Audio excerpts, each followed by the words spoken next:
ইসরায়েলের পার্লামেন্ট নেসেটে যুক্তরাষ্ট্রের president Donald ট্রাম্পের ভাষণের সময় ঘটে গেল এক অপ্রত্যাশিত ঘটনা। ভাষণ চলাকালীন হঠাৎই কয়েকজন সংসদ সদস্য হট্টগোল শুরু করেন। এতে বাধাগ্রস্ত হয় ট্রাম্পের বক্তব্য।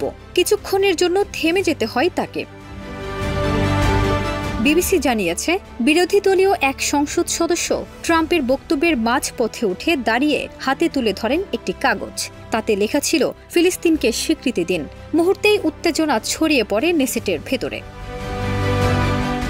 এরপর তিনি পুনরায় ভাষণ শুরু করে বলেন, একটি নতুন মধ্যপ্রাচ্যের ঐতিহাসিক ভোর। তিনি ইসরায়েলের প্রধানমন্ত্রী বেঞ্জামিন নেতানিয়াহুকে একজন অসাধারণ সাহসী মানুষ বলে উল্লেখ করেন।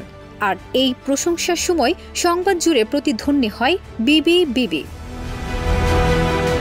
ফিলিস্তিনি গোষ্ঠী হামাসের সঙ্গে ইসরায়েলের যুদ্ধবিরতি চুক্তিতে ভূমিকা রাখায় আরব দেশগুলোকে ধন্যবাদ জানান ট্রাম্প। বলেন, এটি এক অবিশ্বাস্য সাফল্য, তারা একসঙ্গে কাজ করেছে।